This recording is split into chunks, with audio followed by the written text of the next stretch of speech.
right now is just a constant roller coaster, I feel like, anyway, with work and getting ready for the holidays. And it's the end of like a quarter for us. And and not the best quarter. no, not the best quarter. I was really hoping to knock last quarter out of the park because it's usually a really good time for me. I actually really do usually really well in my last quarter. And there was something to be wanted in my last quarter.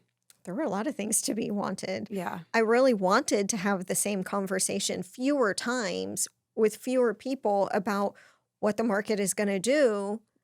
Like I have a crystal ball. Yes. And can control everything because, yes, I pay attention and I try to know everything that is going on that could affect people, but man, I don't think anybody even at the top knows what they're doing anymore. No, I think that it's all, I mean, I think what's so hard is I think the market has been skewed in a way that what people think are valuable is not as valuable as what the public sees it as. And we talked a little bit about that in like the luxury world, but I just think in the everyday world, it's just, and I get it. A lot of the things I do understand why you did what you did and that you love it and that's great, but it's not going to bring any value like the fact that you added on a 30 by 30 craft room that might not work as any sort of space for somebody else. No, and I think the problem too is that people who can afford to be are getting much more shark-like in the way they are approaching a buy now. Yeah. Because they've heard that, housing market has busted, which is so overdramatic. Like, come on, CNBC. Like, it has not busted. Yeah. Yes, it's different, but it's more stable. But if you look at the statistics, so like, I'm not a statistics person, right? But like, we're at like a 7% interest rate right now. But if you look at like 2014, we were also at a 7% interest rate, but no one made a big fuss about it then. And so I think there's that. And when you look at when we were at 2 and 3% interest rates, it always followed a catastrophic event. So do we want to live in like repeated times of catastrophic events? Do we want to live in the Great Depression? Do we want to live in World War II again? Do we want to live in COVID for the rest of our lives? Like, I think the general consensus would be no. No, but I think to a whole lot of people right now feels like the catastrophic event. Yeah. Right now with inflation and they can't buy groceries, they can't do anything, and now they can't afford a place to live. That is the catastrophe. But I think the difference is that's the downfall. Like that happens that always happened after the catastrophic event. I mean, look at the Great Depression. Like we were rationed on days to go get like milk, groceries, gas. I mean, those are the pieces that people kind of like don't think about and kind of forget. Perception is reality. And 100%. when, you perceived yourself to be doing really well for the last, 6 years, and now all of a sudden you can't buy what you're used to buying, your electric bill is through the roof, and now your rent is going up $1,000 a month or, whatever. I get it. I mean, I totally do get it. And I wish that it felt like we could really give reasonably good news, because as much as we are trying to tell people that the market is really stabilizing, it's not crashing, which it is not crashing. We're coming into balance to where now sellers, you just can't ask an astronomical amount. And you've got competition. Negotiation is key. Yeah, we're getting back to some concessions and some reasonable numbers. But trying to explain that without one side thinking, okay, now I can be opportunistic because I have the money and so now I can drive somebody's price down, or the seller not seeing it as a total crash. It's like such a hard balance to find. And then, of course, you're the bearer of bad news on either side when you're like, no, you can't go that low, or you shouldn't go that low. Right. But you also can't ask that much. Yeah. Like, you're going to have to come down and you're going to have to prepare for concessions. And that title policy you didn't want to have to pay, probably gonna. Yeah. You know, I mean, like, Yeah. I don't know. It's just such a weird time to be a broker and trying to reassure people and also trying to encourage them to make smart moves. Because right now you're hearing everybody and their mom marry the house, buy the rate, or Date the yeah, rate. date the rate. And you're just like, why don't you just get into what you know you can afford? Yeah. And so we don't have another 2008 situation where Mhm. everybody thought they were going to refinance that arm and then they couldn't. Right. And it's another major, major issue. And right now, I think the statistics are up that like the majority of the population doesn't even contribute to their savings anymore. Mhm. So, what's going to happen when you're now in a house that you were just on the edge of affording? Now you've lost a job, or there's a medical issue, or something. You now don't have any savings. Mhm. You're in over your head on a house that is now not maybe worth as much as it was, Mhm. and you foreclose. Well, and I I mean, mean, I it's see it time and time again in my territory where people are liquidating their bank accounts just to get that cash to close number. And I'm like, and then they're mhm, like, oh, but it's okay because, I don't have a mortgage payment that next month. And then, and I get a paycheck the Friday after closing. And I'm like, yeah, that's scary to me. Like, that would not be right. something that and not that I'm like super cash fluid. I'm not like a millionaire by any means. But when we've bought a house, Mhm, yes, we're contingent and we usually need the funds from our current house to purchase our next house. But the idea is that we still have some money for like moving expenses and just general stuff that you're going to mhm, need because if you think about it, when someone looks at a house, unless it's new construction, and then you don't always know what you're getting, especially when you're building custom. But if you're buying resale, your showing in that house the is best. it is Mhm, on average, you are in that house for approximately maybe 15, 20 minutes. right. Even in a big house. I've shown, 4,000, 5,000 square foot homes where they are seasoned buyers. So they're in and out of that house in 30 minutes or less, Mhm, and you're not seeing all the deficiencies. So when you move in, it's, oh, that paint color is not what I thought it was, or they only painted halfway up the trim. And it's not the big things that you found out in inspection, it's the cosmetic things that people are not putting into mhm. play. They're not Well, and paying sometimes attention it to. is the big things. Sure. When that AC goes out, 2 weeks after closing and you didn't bother to get a home warranty or the home warranty won't cover it Right. because they love doing that too, that's Mhm. super fun. Um, you have no more money Yeah. to put in. Yeah. So, And who's the first call? yeah, exactly. And that's the thing, like, I am to the point I would rather walk away from business that I know has a very good chance of going badly down the road with foreclosure or, whatever. I will walk away rather than handle that transaction Yeah. because I just feel like we're seeing some of the same patterns repeat that got us into trouble before. Mhm. And like nobody's acknowledging it. Mhm. It isn't a rate issue necessarily. It's It's not an approval issue where they're just pushing approvals through. no, It's not no. that. It's the consumer. Yeah. It's the consumer. It's not the banks. It's not the Fed with the rates. It's the consumer not being Mhm. money smart. Right. And you look at all these people getting into even on the 2-1 buy down, which I think is a great Mhm. product for some people. What happens if it's somebody that worked for Twitter or worked for Meta who now just announced mass layoffs? So now, how are you going to qualify to refi? Even if that rate gets better, even if it drops, you just lost your job. You just lost Mhm. your income. Can you even afford the house at the rate you're in? Like, you haven't saved money. Mhm. You haven't done all of these things. Like, it just, I don't know. It scares me to see what people are doing right now Yeah. and what agents are advocating Yeah, I was gonna say sometimes, what the information is going out right? from us. Mhm. I think that I we all want to blame the media and being Mhm. like uh being the people that, scare people into things, but I think not explaining a full picture to people Mhm. is bad, and I think the media is not paying attention when they're bringing on, say they bring on a real estate expert, they're not looking at that person and their business. They're just like, Mhm. oh, who's the first agent that's going to say yes? 99% of the time, most agents are going to just say yes because their name gets put in the news. Mhm.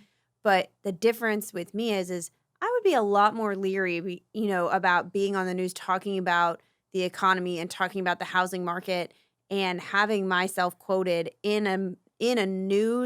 Right. in a newsworthy way because I'm not an economist. I am not that person. Do I listen to a lot of economists? Do I really try and pay Mhm. attention to the housing market locally and what's going on and any sort of tax increases that might be on the table for areas? 100%.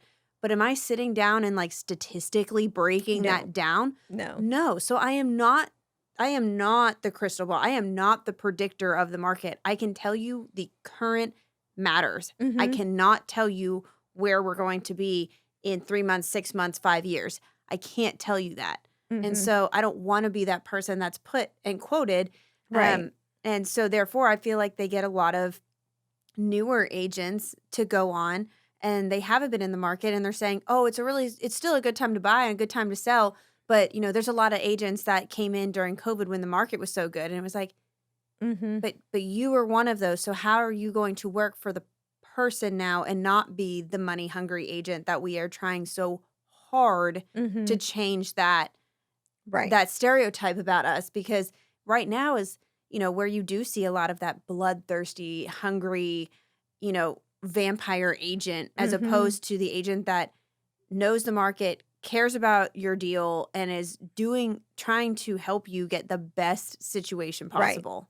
And I think that a lot of times, and I don't know how it is where you are, but I see the experts go on the news or get quoted in the newspaper, and they're very often the Instagram agents that just do a lot of social media but don't really produce, but they're kind of known on social. So, oftentimes it's not somebody that really has a lot of credibility in the market. Mhm. But, of course, a newscaster doesn't really care about that. It's just a name or whatever. But I think that it's gonna be really important for agents, if you want to stay credible, you're gonna have to learn to argue against your own self-interest, Oh, yeah. and just tell people sometimes, like, now is not the time. Yeah. Like, I went to a listing appointment last week, and it was the people that live right behind me. And they are thinking about moving to Washington, DC, but they're very flexible on their timing, and I just told them, "You don't wanna list right now." Like, you don't. We've got 4 other houses in our neighborhood that have been sitting, and it's just not a good time. You're about to decorate your whole house for Christmas, which is problematic at times too. So, if you have the flexibility to wait, I would wait it out Mhm. and just kinda see what happens. They're talking like rates might come down first quarter. Will it be huge? Probably not, but Mhm. it'll be something, Yeah. and I think that after election, good or bad, I think consumer confidence may be impacted, which will shift the market even further one way or the other. Mhm. So, right now is a hard time for me to convince anybody to sell.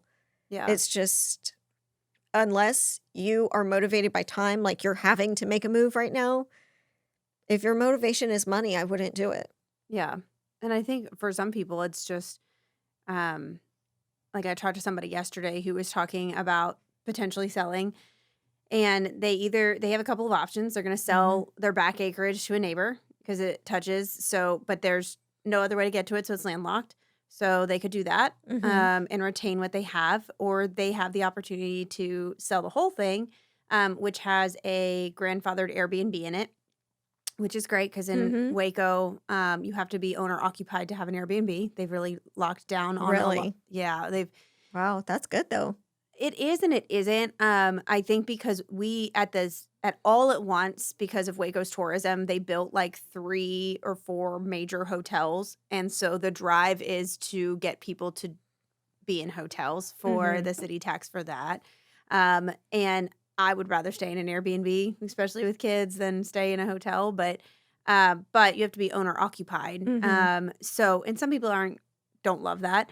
Yeah, So, see, and I wouldn't love that. and I don't yeah, wanna I don't know that I would love yeah. that myself. I would be uncomfortable for me. Mhm, And it's separate. It has its own entrance and exit and all those things, but it would be uncomfortable for me. mhm. Um, so, she asked, is it a good time to sell and is this going to bring me more value? And I said, only to an investor that is looking for an Airbnb. And I'm not talking an investor like someone that's just going to be cash and, will buy it because they can't use the entire property. It has to be owner occupied. So Mhm. it has to be an owner that wants that extra space as an Airbnb space. And if they don't, is it a second Or who's, master? like, multi-generational living and Right. needs that second kinda living space for a mother-in-law suite Right. or, something along those lines. I mean, there's a lot of different ways you could go with that for sure, but, I mean, it's Well, and I told just her, I kind of yeah. asked, I said, I'm not trying to not answer your question, but I'm trying to throw it back on you. Like, Mhm, where are you going to go? What mhm. is your hope? Are you hoping to get another 4 acres with a house? Because right now we're slim on that, for one. And for two, for potentially what you could sell for and what you'd be buying for, Mhm. buying is still high. So, where are we on the spectrum there? Because Right. if you were expecting to sell for $500,000, but you want to buy a $700,000 house, but I can only list your house for $300,000, Mhm. we're Yeah. gonna be in a hard place to be. Mhm. So I just tell people it's a good time to sell if it's the right time for you. Like Right. And I that's can't make that determination. You know, 4 months ago when we were in the height of the seller market, I'd be like, yeah, right now is a good time to sell. But mhm. everybody knew But that. it still also depended on where they were gonna go. Yes. And that's the thing is I think that making any kind of blanket statement right now is a dangerous thing to do. Like, Yes. now's a great time to buy, or, oh, you should definitely be making a move during the winter because there's, less competition for buyers and blah, blah, blah. Like, we really need to get back to personalizing our business Yeah. for each client Yes. because everything will boil down to what their motivation is. Mhm. And like sometimes that's not a, quick text conversation to really vet out what is motivating them to make that move. It may be they need to get closer to their kids or whatever, or they Mhm. may be motivated by time or money or, whatever it is. And and that's the thing is everybody asks me, is now a time to sell or now a time to buy? Maybe. Yeah. Depends on you. It depends Yeah. on what you're trying to accomplish and why you're trying to accomplish Yeah. it. If it's an emotional need that you just need out of this house, then yeah, I mean, we Let's make can it do it. happen, Jen. Yeah, Like, but it's not but tell that me for more about everybody. you. Like, let me dig Yeah, into you. Like, this is the right. personal touch to the business that often was lost.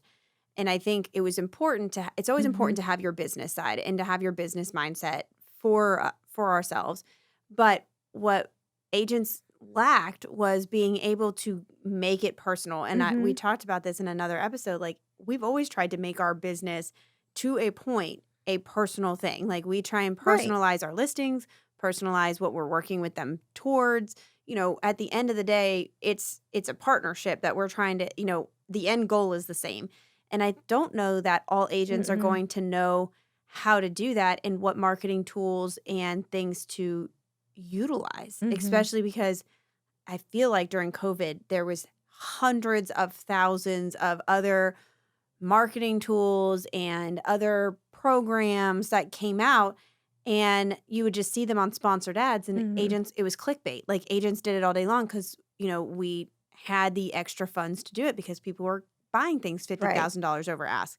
Now you're getting constant calls like, hey, do Mhm. this, hey, do this, hey, do this, hey, let me run your ads, hey, let me do this for you. Mhm. And that you lose that sense of personalization, that outreach to the public. And I Mhm. think now more than ever, agents need to figure out is, how am I going to make myself relevant?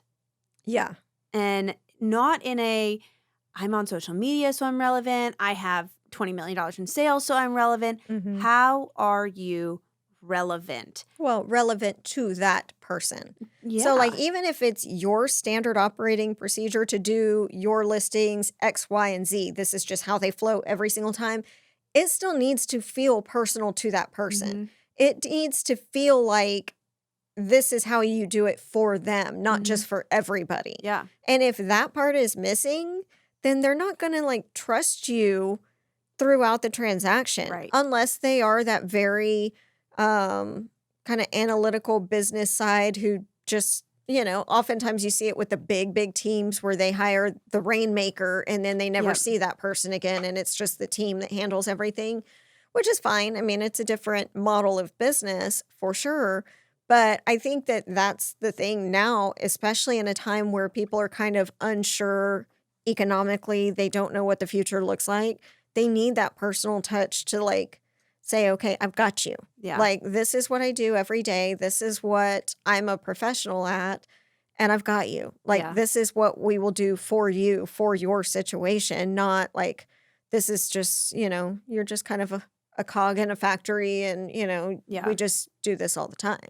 Yeah. I mean, I think it feels different for buyers versus sellers, right? So like Mhm. I have a buyer that I have been under contract with since August. And you know about this deal. Mhm. The boundary line is where it is, and the house and what was the intention. There was a lot that was split between two neighbors, and it's now 24 feet over the boundary line. So we are trying to deal with neighbor next door. Neighbor next door will not return any, will not speak to us, has said we'll hire attorney if we call them. We are only allowed to call his spokesperson, which is another person Mhm. who was the seller of that lot and does not have any connection to our current deal that we can come up with. He's not the lien holder. The lien holder is an LLC. It's like an owner finance wholesale Oh, investor yeah. situation. And he's not tied to the LLC? According to Secretary of State, he is not. He's not the authorized agent. We don't understand where this player came in the game, and this player has been able to make all the shots because it's the only way that we have found to make the deal go through.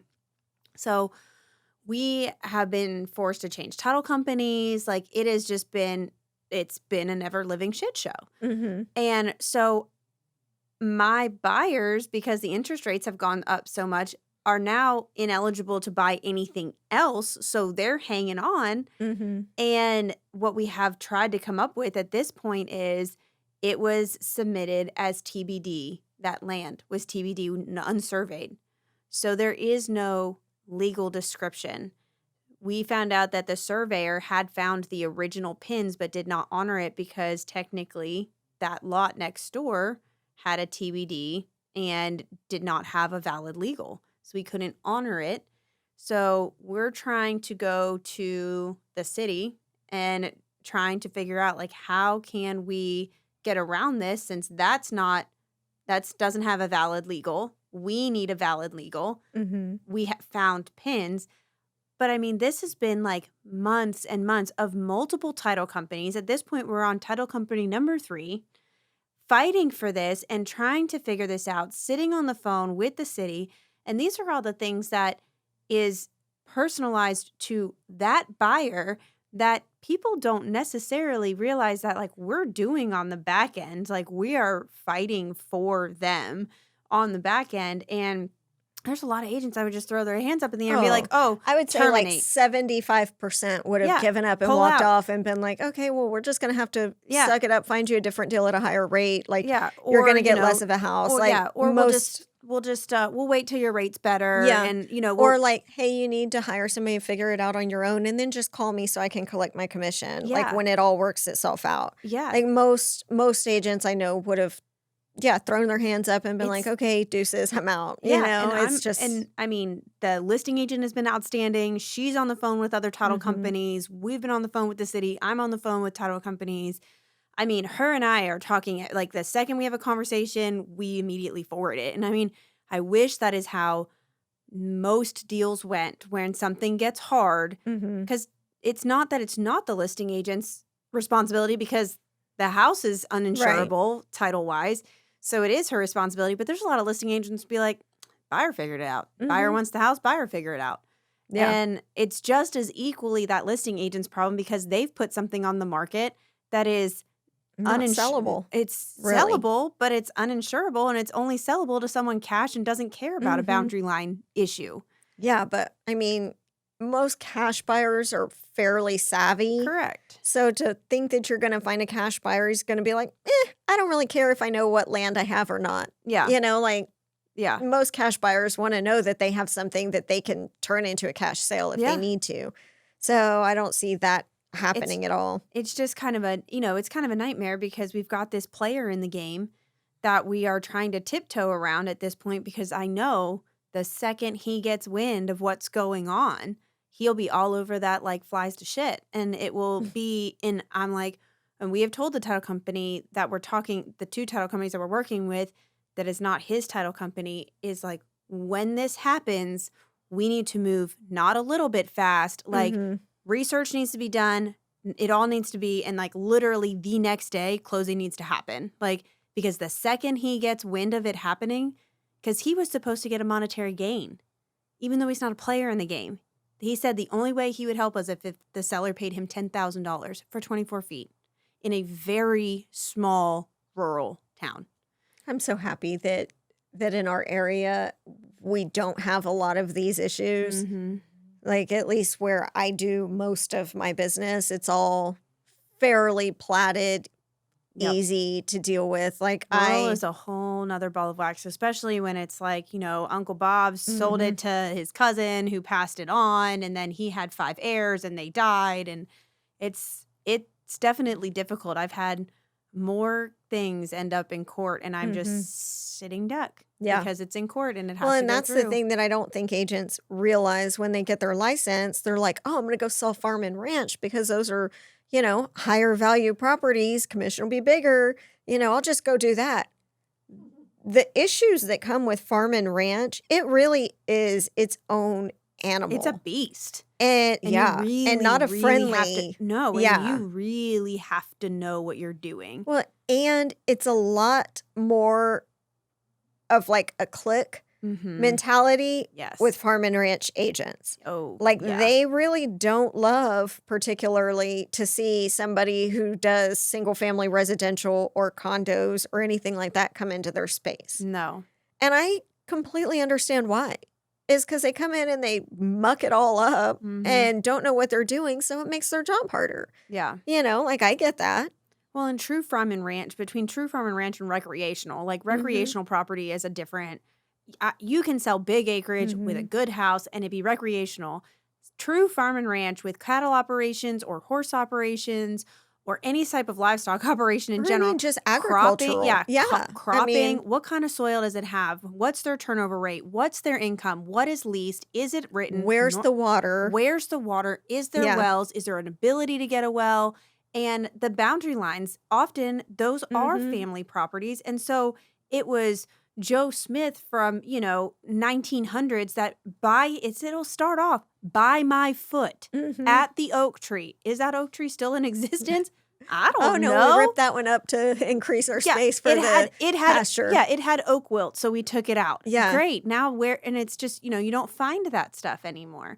So those types of things, that's a whole nother ball of wax. And, it's just a very different mindset. And I get it. I think it's hard because I also feel like the agents that want to get into farm and ranch barely have a choice, like don't even have a chance to get in. And I think that it's the pendulum, right? Like it swings both ways. Somewhere there needs to be a middle ground where like agents, it's almost like you need to have an apprenticeship in farm and ranch.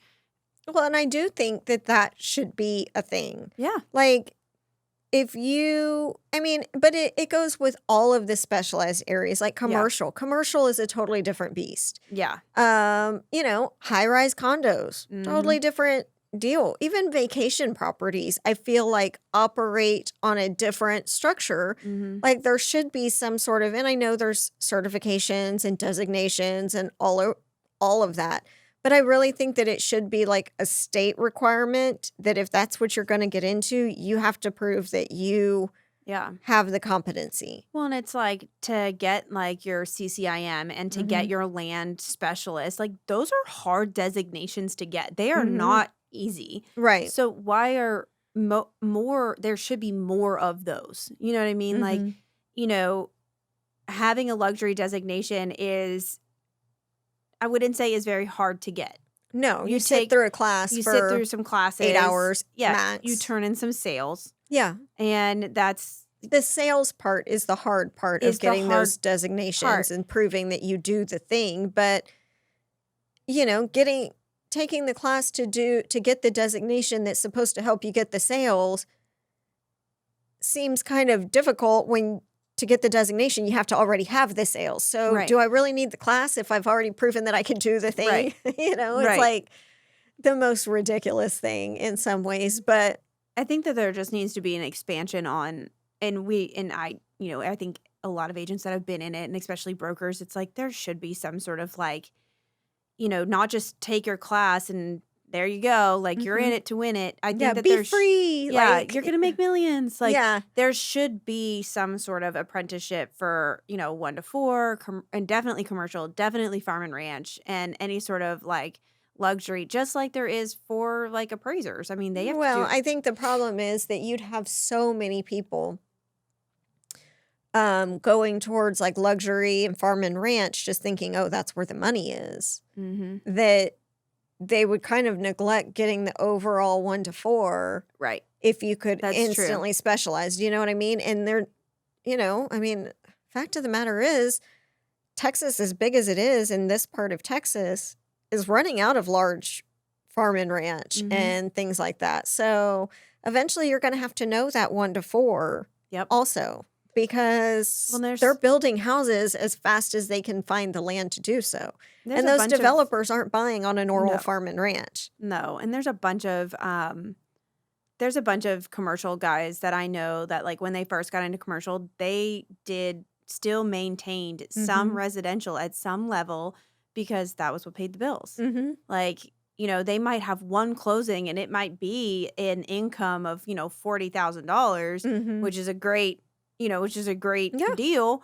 But at the same time, it took an entire year to get there and they took an entire year of no pay because it took I them could that year. never be just a commercial only It agent. it would be very different. Like, it was very Mhm. different in DC when it was commercial versus doing commercial here, but it's faster paced there. Mhm. There's more turnover. Well, here it's so much about feasibility periods and, Right.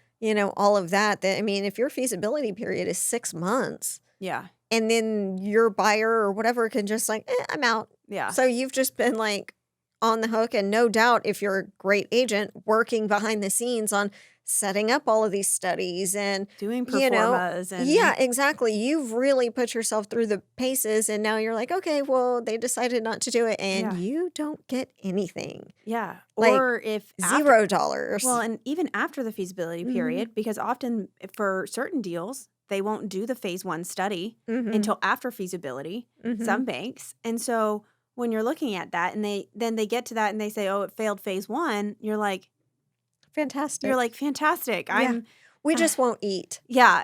this winter. Yeah. We're just gonna forego food. We're going back to hunter gatherer. Yes. Get your Yeah. baskets. I saw some berries on the tree outside. We're Yeah. gonna go with those Hopefully and they're hope we not don't die. poisonous. Yeah. Yeah. Hopefully they're not poisonous. Hope y'all So, like ramen noodles yeah. because that's what we're getting. Yeah, so, I mean, and there are commercial guys that are outstanding, and they do a Mhm. great job and all those things, but it is a hurry up and wait kind of thing, and, it's why they're not like us, where it's like, "Oh, our Mhm. phone's ringing, we have to go pick it up," because it's like, phone's ringing, they'll pick it up, and they'll return your call when they can because they know that Or when they want to. yeah, because when we ask questions, we know that they know that there's, like, a 1% chance that actually is gonna Mhm. go through, and so, like, the urgency is not the Mhm. same.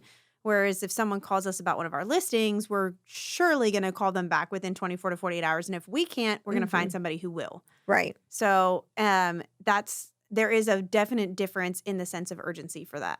Well, and commercials just like farm and ranch in that kind of cliquish mentality also. Mhm. Like they like to run with their pack. They don't love Mm-mm. residential agents coming in and kind of screwing it up. Yeah. And the other thing that is that they don't list like we do Mm-mm. in MLSs and most of them are not members of NAR and all of that. So you've got to go to a totally different location. So Mhm. half the time, I'm sure it's a residential agent calling off of a sign. Mhm. Oh, and by the way, can you send me all the information because I don't have a CoStar account and can't get in? Yeah. I mean, like, it's a pain in the ass. Yeah.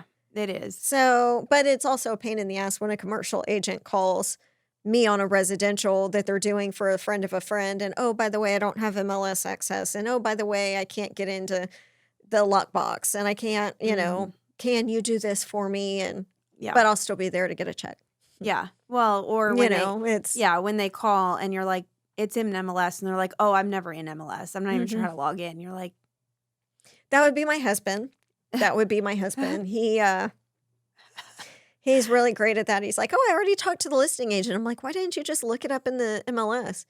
"Well, it was just easier for me to call." I'm like, "You are the agent that other agents despise." Yeah. Like, thank God you're friendly and most people love you Yeah. because otherwise they would hate you. Yeah. Like, It's so interesting, and especially I love when agents are like, "The documents are in MLS." I'm like, "There's no documents mm-mm. there." Yeah, you forgot to load them. Yeah, they Yeah, in the documents in your mind are yeah. there, but they're not on MLS. And then they swear that they are, and then they're like, "Fine, I'll just email them." And then you look at the date on the DocuSign on, like, the seller's disclosure, and it was, like, 30 minutes before they sent it to you. Yeah, So they weren't in yeah. the MLS, that they Or when you just got done. or when you ask a question about something on the seller's disclosure, like, for more information, and they're Mhm. like, "Well, it's on the seller's disclosure."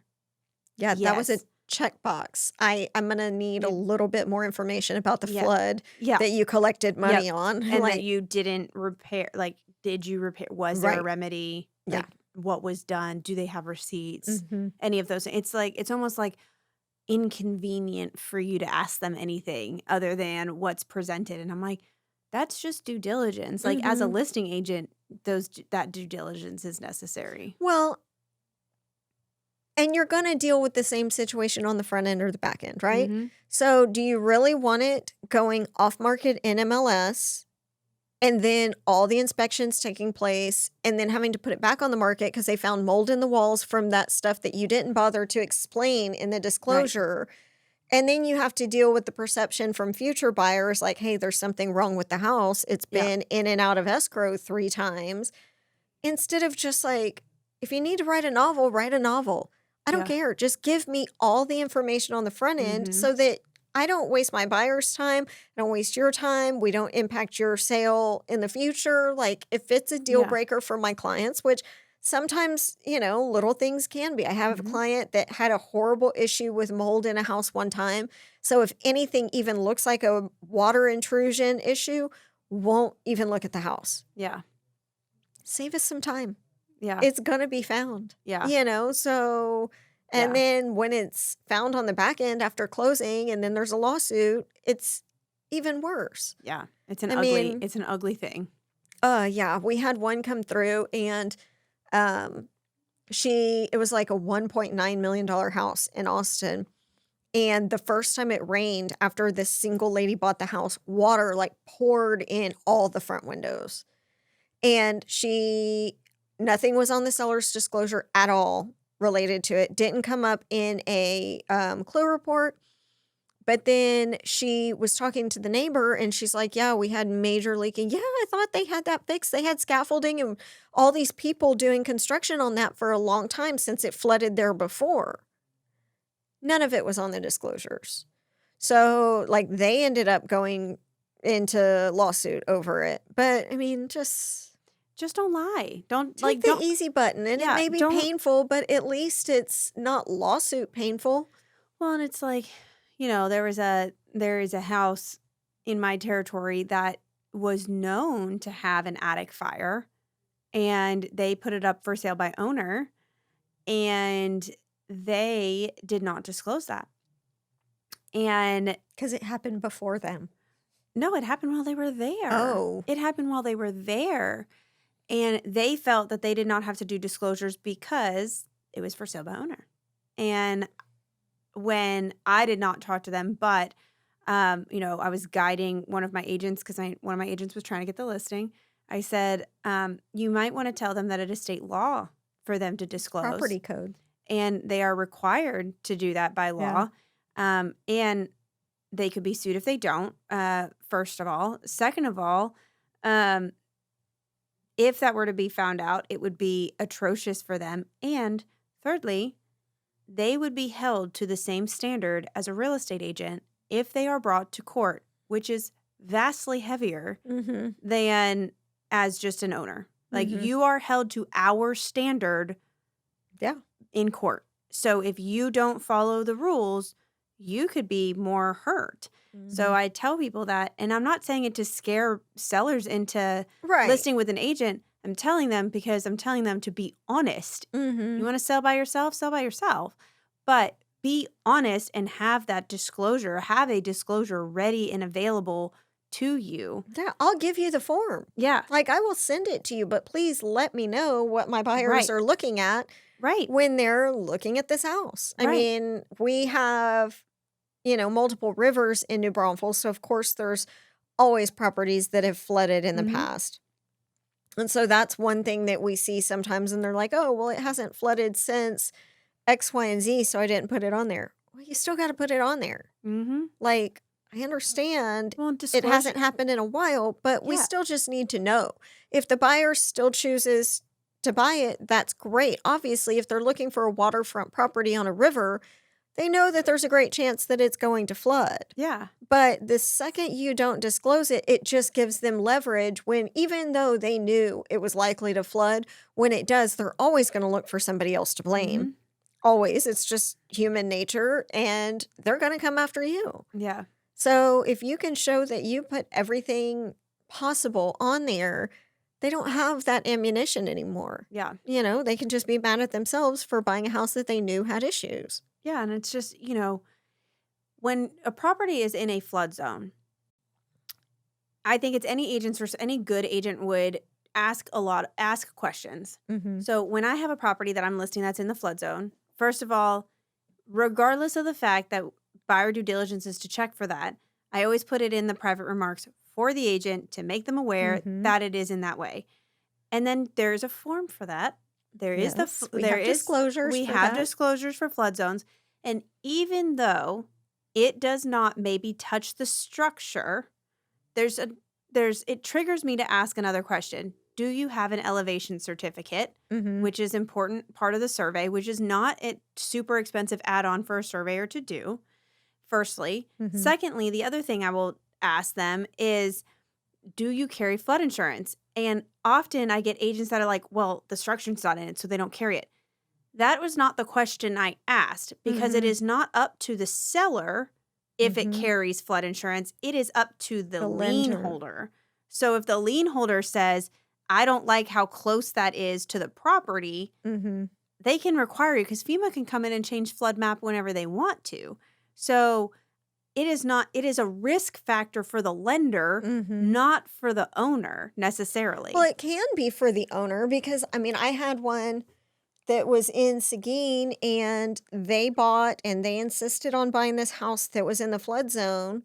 We got the elevation certificate. Their lender was fine with it, everything. Then their insurance the Mhm. next year after that initial year jacked their rate up over 1,000 a month. Their insurance was higher per month than their mortgage. Mhm. And they're like, we can't afford it, but at this point, we can't sell it because FEMA was the only provider of insurance at that Yep. point. Like, they couldn't find private insurance. Mhm. So it can be a bigger issue all the way around. I mean, if Yeah. it's in the flood zone, they need to talk to their insurance agent. They need to Mhm. talk to a myriad of people. And So, the agent should be asking those questions, but then as a buyer's agent, seller's agent should not be offended when I ask those questions when there's nothing written about mhm, it. And and the candid response is, well, the structure's not in it. Great. I understand the structure is not in it. That's not the question I asked you. mhm, And so it's a whole, it's power and knowledge, but I think that sellers need to be aware that they should be checking into these things, because there's a lot of people that want to go ahead and assume VA loans. mhm, And, there's a whole list checklist. You have to be mhm. able to qualify for Right. that VA, blah, blah, blah. But if the seller is a VA loan and you're looking to assume it, and FEMA moved that property in or close to a flood zone, you need to be asking, because any government-backed loan Mhm. has to use FEMA money for their insurance. And that's like 3 times more expensive than Mhm. private insurance. So and that's sometimes not what you find out in the beginning of the No, process. you find that out, like, right before closing. Right. You're like, "Surprise, you can't afford Yeah. your monthly payment anymore." Yeah, and You it's know? just and so I think there's a lot of things that, should just be the disclosure thing is Mhm. such a thing to me that I don't understand why people don't disclose. Like, what is the fear there? Mhm. My fear would be getting sued, not my house is unsellable because, Right. you know, especially if you've remedied the situation or Yeah. if you know that something leaks, but you've priced it because what we should be doing is pricing the homes in their current condition. Mhm. It's not anything else. So Right. as a good agent, you average in, okay, well, we know the roof is leaking. We know the roof needs replacement. So we really need to factor that in on our Right. pricing. And so when someone comes in and lowballs, say, actually, this with a new roof or a good roof, it probably would have gone on market for this, but we already averaged that into Mhm. our price. But I So honestly feel like the shift in this market is going to kind of worsen this problem a little bit I because agree. sellers are seeing more competition now. Mhm. And agents, I think, because there are fewer deals, are going to be kind of that hungrier agent, not willing to ask the questions and risk busting the deal. You know what I mean? Like Yeah. some of these younger agents, or even just agents who, have seen their business dramatically change and maybe they were over leveraged before and can't stand the idea of letting that one go. Um, some of them I can see looking the other way when they know they should be asking the questions, Right. but they don't want to see the deal bust. You know what I mean? And Yeah. that's horrible, but I can see that happening. Well, and I Like, think "Oh, that I know there's I should be protecting you, but I'm really protecting my myself. pocketbook," Yeah. which is the whole reason that our industry is a shit show and people think that we're kind of like used car salesmen sometimes and just Yeah. making way too much money for doing nothing because a lot of agents are making too much money and not doing their job. Yeah. Well, and I think part of it also comes into brokerages as a whole, like Mhm. as brokers, and we live in a smaller world of the brokerages. Like we choose that, and I think that's a safer place to be right now. And I think this is where we can excel as boutique brokerages.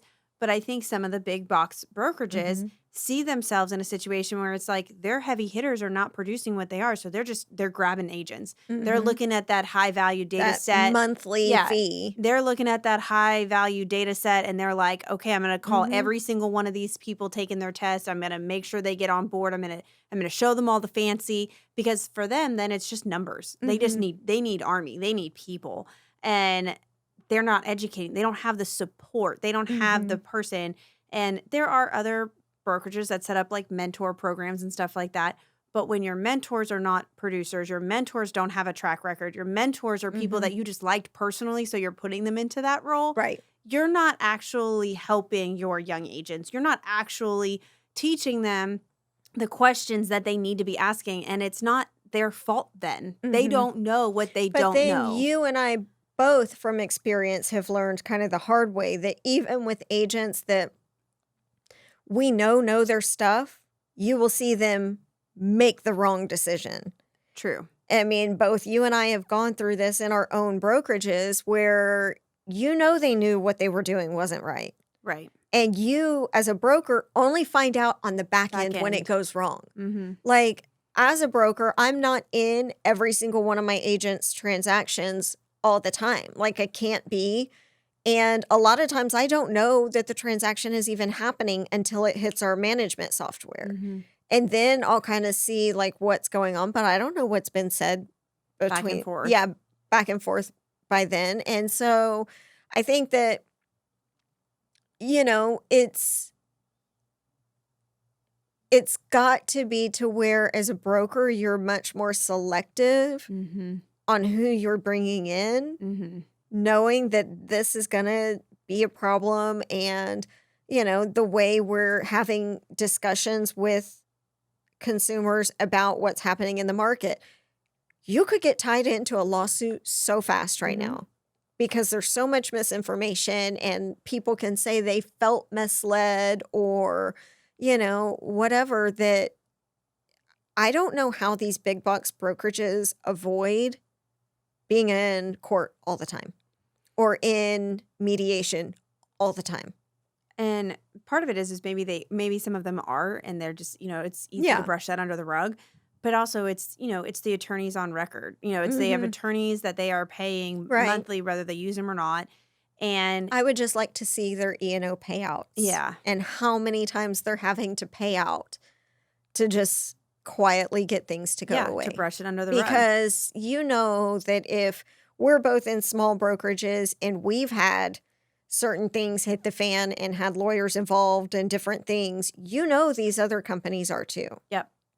So I would just love to see that, but of course we never will. No, no, we never will. And I mean, even things that's like, things that have hit my business that I know that I have nothing to worry about. Mm-hmm. Anytime someone calls you and threatens you and says that they're suing you and all of the things, like your mind just starts like whirling. Yeah. And so you're going through like every bit of interaction and everything in Mhm. your brain. And so, there's a lot of agents that'll just go to their managing supervisor or their broker and they'll be like, don't worry about it all. We'll take care of it. But that's not the case for us because it is us. Yeah. Like, Yeah. you know what I mean? Yeah. Like it is different, and those agents, some of those brokers don't even charge them the penalty, the payout. Mm-hmm. I would not If I'm take the having to hit. pay out, yeah, and I would it's not be something taking the that hit. you did knowingly for sure. Yeah. I think I'm pretty fair. Like when I hear about situations of looking at the different sides and how it could have happened if, somebody doesn't have experience or whatever, like I will give some latitude and like, okay, Sure. you messed up. We need to learn from it. It's a costly one.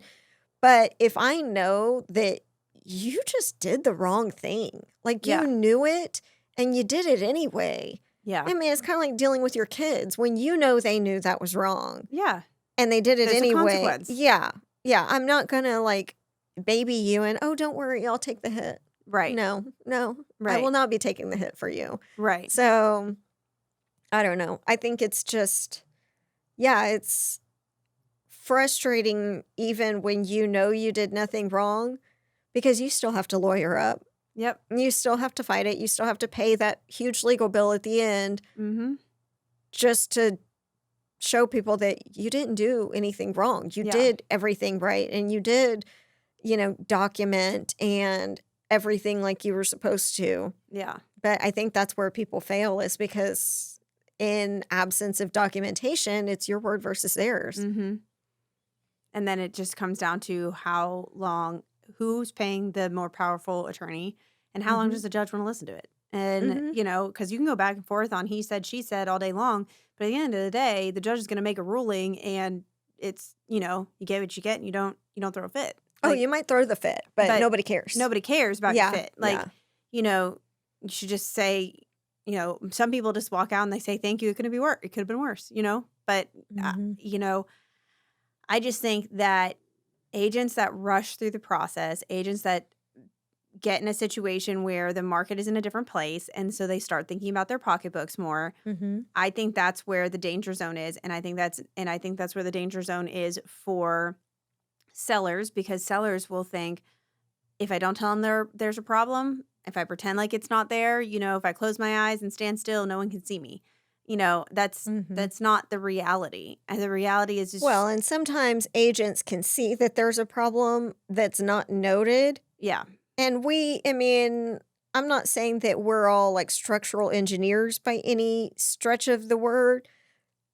But if we're walking and we're walking downhill in a house, we know there's probably some foundation issues or, Yeah. That door doesn't close. There's a huge gap in the corner. Like, Yeah. something's off. You don't have anything noted. Right. Like, we should probably get this checked before we go on the market kind of Right. thing. So, you can't put it all on sellers. Yes, they need to be doing it. But as agents, we need to be doing a better job of making sure that we're, one, either asking them to reassess the disclosure, like, hey, did you notice that you've got visible cracking and, this, that, and the other. Or, hey, I heard there was a fire at this house 6 months ago and it's not on here. Do you want to revisit that? And if they Yeah. don't and you know it, walk away.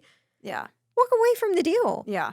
Because if they're not going to be honest about that, they're not going to be honest with you about other Well, things. and they'll be the first And ones to call you and say, I'm suing you over yeah, it'll what be your fault. erroneous Right. whatever. So walk away from the deal. But I think that the time that we're going into is harder for people to have the presence of mind just to walk away, or the Yeah. security of knowing they have other things going on so they can walk away from a deal that they know is going to be bad news. Yeah. I would have to agree with that. I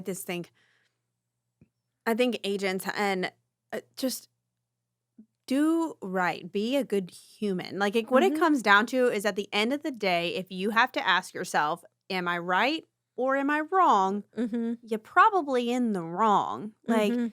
do the right thing. Or it's going to be very easy for somebody else to think that you were in the wrong. Even if Yeah. it's not technically wrong, Just do the if right thing. yeah. Be a good human being. Like, Mhm. think of it as if it was one of your loved ones. If you are selling the house or having them buy the house and there is something wrong with it, Mhm.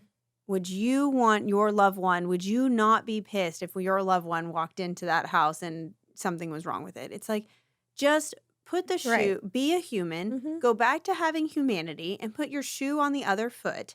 And I'm not saying that we need to like give to every buyer's I whim. think people are just so disconnected now from people, and it's like almost polar opposites now in society. Either people are very empathetic to humanity or they've Yeah. just lost Lost it it. all. And it's like Because dog eat dog survival because I mode. don't think that there is true humanity anymore. I really think Yeah. I think that people try and do humanitarian works, but I think so much of what it actually took just to like help your neighbor and help and Mhm. be a helpful person. It doesn't mean that you have to go out and, fund feeding the homeless or something, but Mhm. it's just generally the small acts of kindness, opening the door for an elderly person, Mhm. leaving the store, or offering For to put anybody that's walking in right yeah, behind you, that is one of my biggest freaking pet yeah, peeves, is like, I hate that. And I know that some of it is like a cultural thing. Like in the yeah, South, we just do that. We yeah, open a door and then generally you walk through and you say thank you. yeah. Like, I don't know if that grinds your gears like it does mine, but when I like you think hold a door for somebody yeah, and they rush through and then yeah. act like you're a nuisance to them, I just want to slam it. I'm like, but I don't. Well, and Just say, you have know, the day you deserve. yeah. Well, and there was somebody that and this is this is like a mom thing that annoys me, but I was carrying Everett. I had to pick him up and I was carrying him down the stairs. It was a very narrow path. And this individual was walking, saw me, Mhm. saw me struggling. I had a basket of stuff in one hand. I'm holding a 3-year-old that is like 36 pounds and carrying him down on a very narrow walkway so I can't hold onto a railing. We all Mhm. know I'm not graceful. I knocked over like 8 things walking back in here. Mhm. And she just walked right up the stairs and she just looked at me like, didn't say excuse me, just looked at me like, are you gonna move? And I was like, hello. Like, Yeah.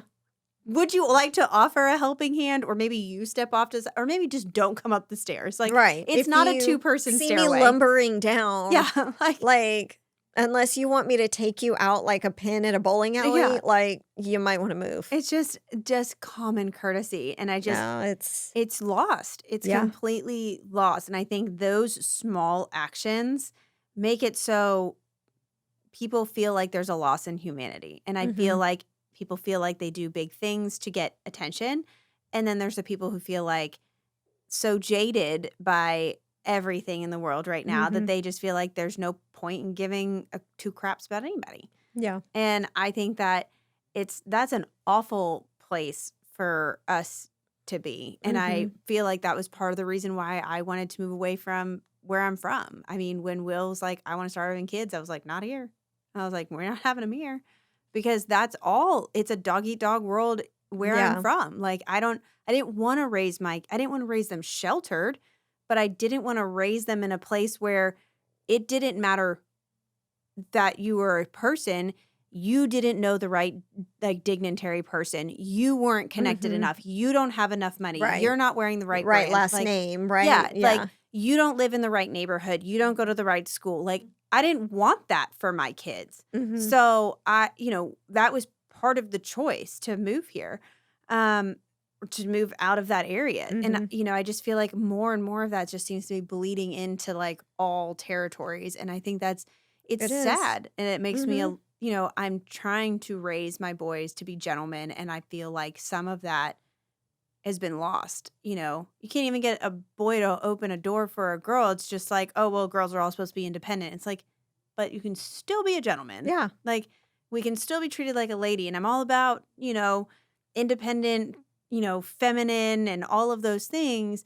But that doesn't mean that my husband can't open the door and I'm not feeling like less of a human because of that. That's just Yeah. being a gentleman, Right. you know? No, I agree with that. I think that it's just ridiculous. It's all ridiculous, and, like, how are you less than a person just because somebody else opened your door? Like, No, yeah. I remember my brother in like, especially in grocery store like parking lots, like we would be loading the groceries into our car and then he would go help like elderly Mhm. people get their stuff and return their carts for them because that's what you do Mhm. regardless of your boy, girl, purple, a whale, it doesn't matter. Like that's just what you do.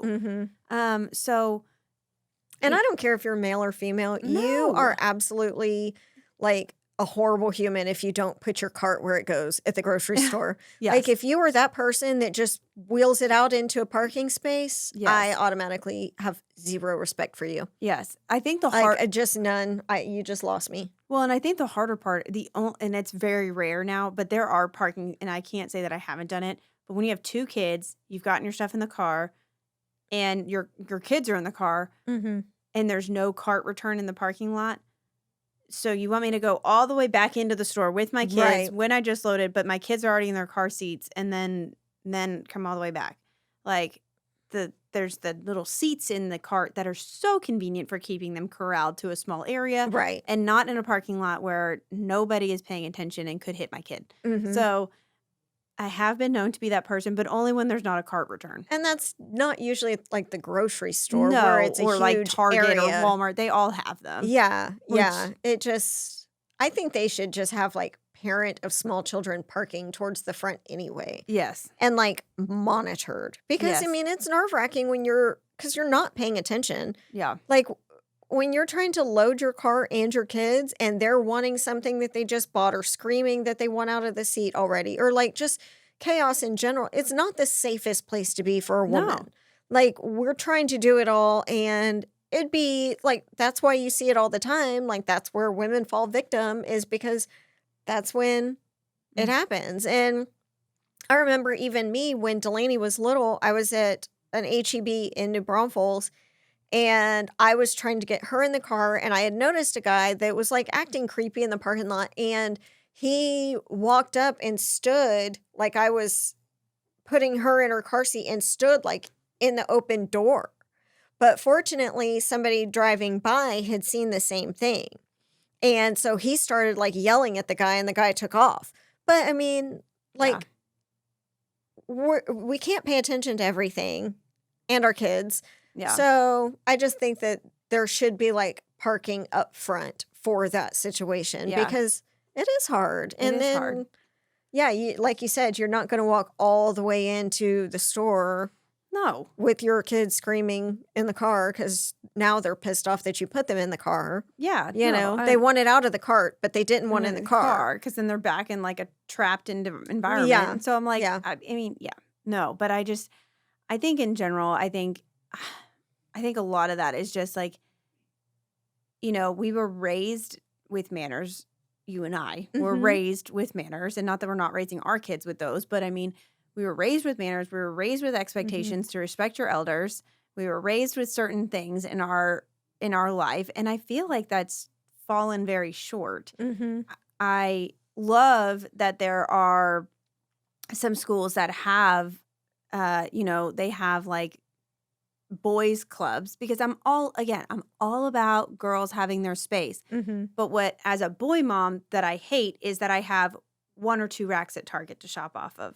Mhm. And I hate that every movie and everything coming out has a female lead, which is I'm good with. Some of it Right. makes total sense, but there should be a way that there is and I know there is, that there is male leads that teaches them about morals and how to treat people and all of the things, which is all what these movies are supposed to Mhm. do at the end of the day, without it being demeaning to women, where they've made every princess movie known to man about it being Right. somehow the knight in shining armor was demeaning to Right. the princess, which is whatever. I Why do still they all have to be princesses?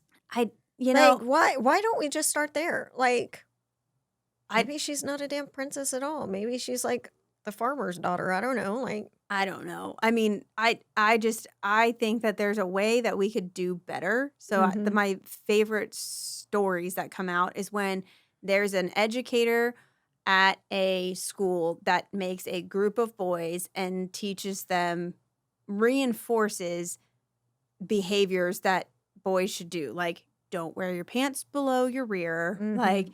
wear a belt, how to tie a tie, Right. all of those things. Like I think that is lost.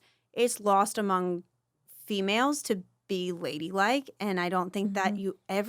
no one has to be in a box, but you do have to No, know how to but like be civil.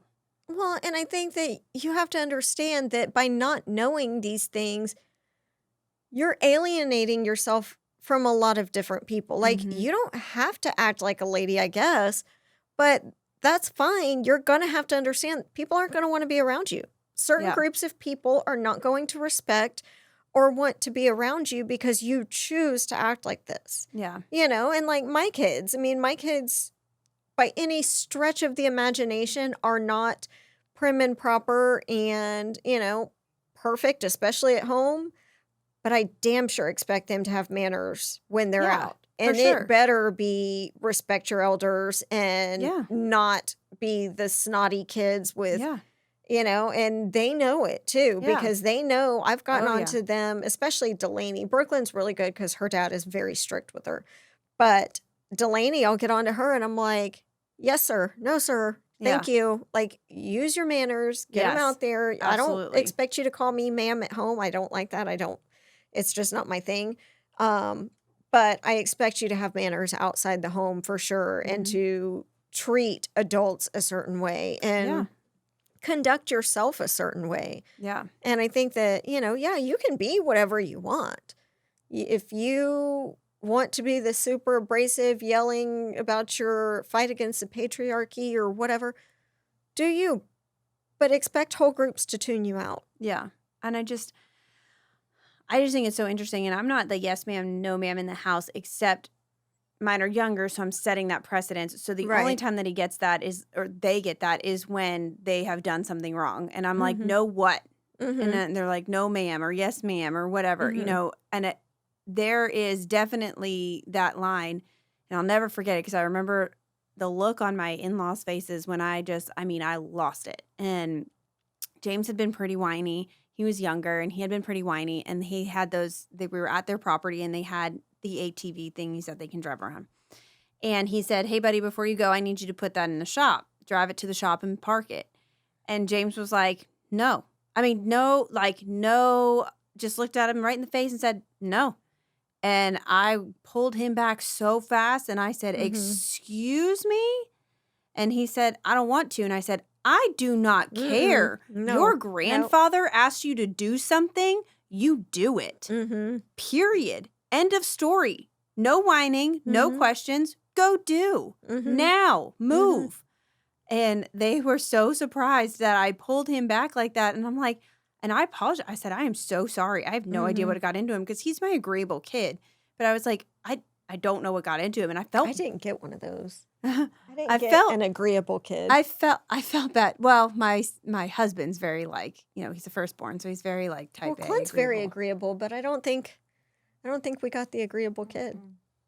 Well, I mean, I think that's because your genes are very strong. They overpowered They his yeah, genes. I mean, like I said, you're in it to win it. You're never going to like Yeah, you're yeah. going Take to no prisoners. Yeah, I mean, he may have chosen technically the gender, but you were like, but let's be clear, I am creating an army. Jesus. Oh, what kind of army would that be? A One bunch to, of little you know, Ambers running around. I think that's why I'm happy that eventually they'll be adults and on their own because I think at some point the army would turn on itself Yeah.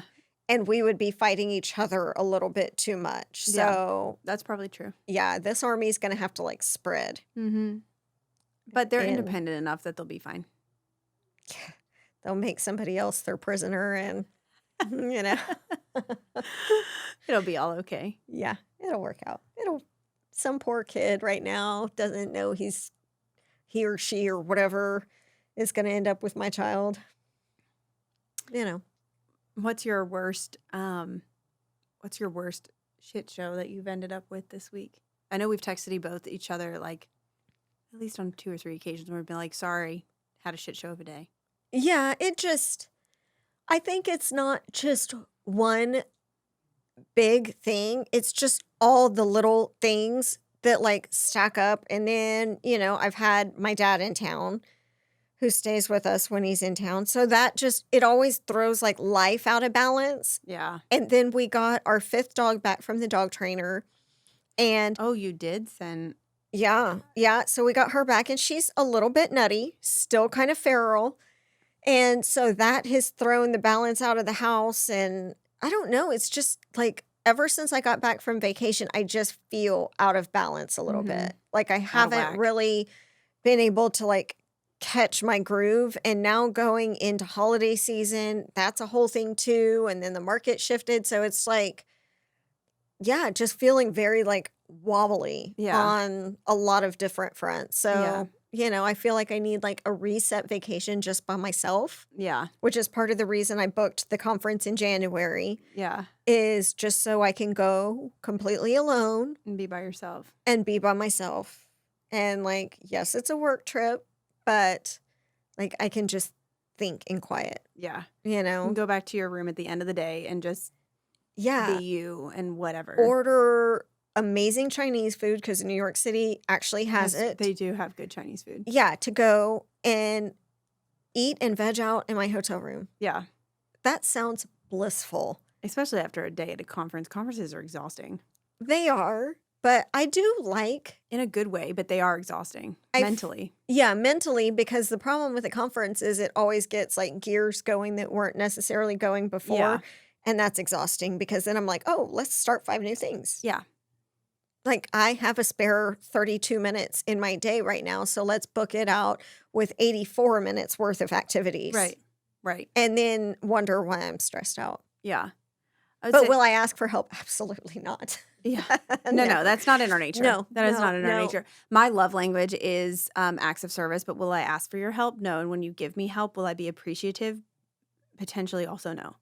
Although I was super appreciative. I am appreciative of certain acts of service, like when my husband is home and I'm trying to get out the door with the 2 kids and he like puts their socks and shoes on. Like, Yeah. otherwise it might be like your shoes are in the car and we'll put them on when we get to school and it's fine. It's all fine. The house is on fire, but we're fine. Like, Yeah. it's all fine. Yeah. Acts of service is definitely one of mine, as long as it's things that actually make my life easier, like you Yes. said. But if you're asking me what Mm, act of service yes. I need you to do, like you just made my life harder because now not only am I having to think about what I need to get done, I'm having to verbalize it and then hope you do it right. Right. Like, Yeah. so acts of service that just you see I need it and you just do it, Yeah. perfect. Means a ton. Yeah. Means a ton. Yeah, that is definitely. I don't need words of affirmation. Like No. I don't. I'm not that person. No, I don't need that. If you tell me like how pretty I look today, I'm like, what'd you do? Did you buy another race car? Like Yeah. what is going on here? Like I'm immediately suspicious. Yeah. And I think my kids have trained that into me because I know that something is up. If Yeah. they're like, Mom, you look really nice, or the new thing is I like your fit. Are you making fun of me? Or are you Yeah. serious? Like, are you Like, where are we right now? What yeah, happened? like what I'm really suspicious that you like my outfit considering you told me how horrible it was when I bought it. Yeah. So, What changed? What yeah, changed? exactly. So, no, that's not one of my love languages. But I will say that he did speak my love language last night because I got into bed. It was like 7:40 And he immediately turned on an episode of 48 Hours Mystery. That's my love language. Murder Yeah. shows and sleep. Yes. Those The best, so I'm more of a morning person and he's more of a night owl. So like one of the best gifts he can give me at the end, and it's not that I don't like, having him with me, but like I like to fall asleep by myself. Mhm. And it's partially because it's like my mind is winding down. And if he comes to bed at the same time that I do, like he's not tired. So he's like Mhm. flopping around. He's trying to ask me Yeah. questions like, how was your day? I'm like, I don't want to speak. That was a 6:00 question, Yeah, I'm not a like, my 9:15. brain's Yeah, done. we're done I'm with that portion done. of the day. Yeah, thank you very much. Love you lots. Night time. Like, Yeah, don't I'm get me done. restarted thinking about my Yes, day. and so Because if that's that happens, I don't go to sleep. it's one of the best gifts he can give me every single night is that I get to go to bed like by myself. And it's not that I don't like when I wake up in the middle of the night and I know that he's there, it's great. Like Mhm. that brings me joy. But I do not have any sort of joy falling asleep at the same exact time because we're not ever falling asleep at the same time. Like he's always awake and I'm always exhausted. Like I'm done Well, for the my day. problem is I will be completely exhausted. We will go to the bed at the same time, and he will say he's wide awake and keep the TV on. So I can't fall asleep with the TV on. And then he has the audacity to immediately pass out with the TV Yeah. still on. Not And even the sleep timer on it. no, and he'll do this jackass thing where he'll start a movie. Well, even if I'm trying not to watch it, Then you have it's to been watch. on long enough that now I'm invested in this Right. stupid plot. It's never a good movie. It'll be like a Will Ferrell Yeah. stupid comedy, and I'll have to watch the whole damn thing. Because my brain doesn't have that shut off, we don't need to know what happened. Yeah. We do need to know what happened. Yeah. Was it entirely predictable? Absolutely. We knew what was going to happen, Right. but we had to see it through. Right. So it just, and every single time he'll fall asleep, but then he'll tell me, "Oh, I was still awake watching it." No, you No, you weren't. weren't. No, you I could weren't. tell when your breathing changed that you were passed out. Yeah. We were But- done. But here we are. It's 2 a.m. and now this movie has made me rethink conversations from 15 years ago and Right. replay them in my head. So thank you for that. Right. Yeah. Yeah. So I'm with you. I'm with you there. That's So- why I watch murder shows. Yeah. There's a beginning and an end. Yep. They're an hour long. So no matter what, that's the longest I'll be up. Yeah. And then it ends. And I Yeah. don't have to wonder what happened. Right. Right. I get that totally. I do. I don't know what I would do if we went to bed together at the same time every night. I think it would really, really just not be good for our marriage. We might. So do you have to put kids to sleep or does he? When he's home, we split. Mm-hmm. So like he'll do one and I do Zone one. coverage. Yeah, It's a good plan. That's zone defense. Yeah. But when he's not home at night, obviously it's just me. But he'll call me. It's like clockwork. He'll call because he wants to say goodnight to the kids, and I'm like, then call at 7. Mm-hmm. Don't Don't call get at them 8. riled up now. Yeah, don't call at 8. Mhm. When I've like gotten one down, I'm trying to make the other one read. I'm like, no, like because they want to FaceTime. So Mhm. then it's just being goofy and running around. And I'm like, no. Like, Mhm. we've already done this. Yeah. Like, Yeah. please don't ruin this.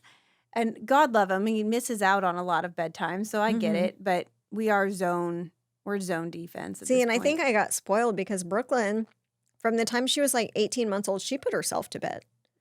Like, she would literally come in the kitchen, get her little sippy cup, and waddle off to her bed. She'd be like, "Deuces, I'm out," Yeah. and shut her door and pass out. And she'd sleep like 10 hours. Yeah. That's amazing. And then Delaney, for most of the time, you didn't lay with her or anything. You just kind of shut their doors and they were out. So I Yeah. hear all my friends and they're like, "Yeah, I had to lay with him forever and blah, blah, blah." I'm like, that's weird. Yeah. James is more that person. Everett's not. Like, Everett's me. Like, when he's done, Mm-hmm. he's done. Like, the other night, he was so tired. I felt so bad for him. He was so tired. He goes, I just want to go night-night. And I'm like, okay, dude. I feel you. Like, I'm like, you are my spirit animal. I get it. Yeah. And then James, he's Will, so he is the night owl. Mm-hmm. But we also have to read at night because it's a requirement for school.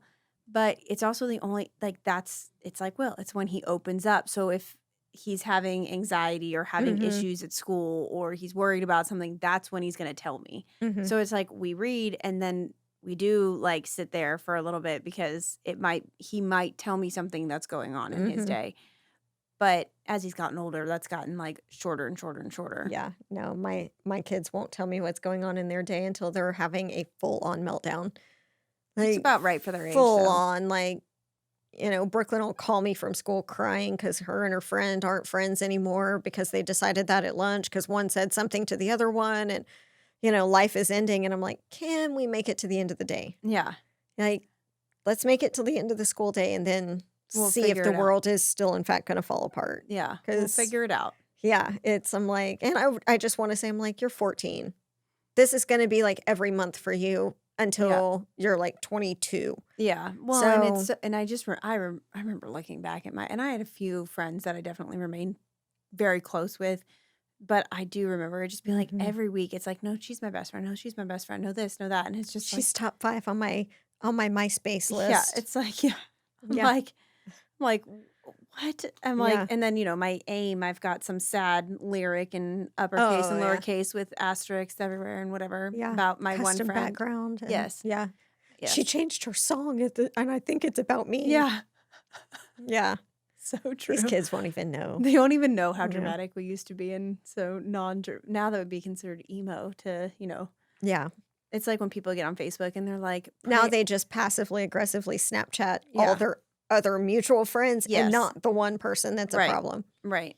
Yeah, they've taken passive aggressive to new levels now. Yeah. Or, the like, "Pray for me," like on Oh, yeah. yeah, the blanket, "Pray for me." Yeah, that's a Facebook old people thing, I Mhm. think. Yeah. Like, vague booking. I'm like, Yeah. that drives me nuts. Yeah. Like, I'm either like, say what the problem is or just don't. yeah, if you want prayers, how about you text or call, like, your closest friends and be like, "Hey, I'm going through some hard times. Say a little prayer for me." Yeah. Like, putting it on the mass media for everybody to pray for you. They don't even know what Mhm. they're praying for you for. And I can promise you 90% of them who says, "Oh, you're in my prayers." They're not in your Yeah. prayers. They don't Yeah. even pray. So, Yeah. like, I mean, like, I think it's one of those things that, like, people are trained to say, It sounds "Yeah, good. yeah, you're in my thoughts and prayers." Yeah. Okay. Okay. You know? In this moment, you were in my Yeah. thoughts. I saw that and then you were in my thought just Yeah, then. you were in my thoughts as I read that. But Yeah. no, I think that it's something they say to make themselves feel better. Yeah. I would have to agree with that. Yeah. But so are we done? We didn't really get too deep into shit shows, but No, we didn't get too deep into shit shows. I mean, I think shit show is just the general theme of I think life in general I and think Q4 is a shit show. how we operate this podcast. Yeah. I mean, I think it's true. I can tell you that many people love the way that we sign off of our podcast when I randomly am like, "Hey, follow us on social media," but then we Yeah. just like, and we're done. Yeah, we're done talking. I'm done talking. I need to drink all the water. I need to pee. Ah, well, then we're truly done now. Yeah, we're I done. mean, she has to pee. Bye.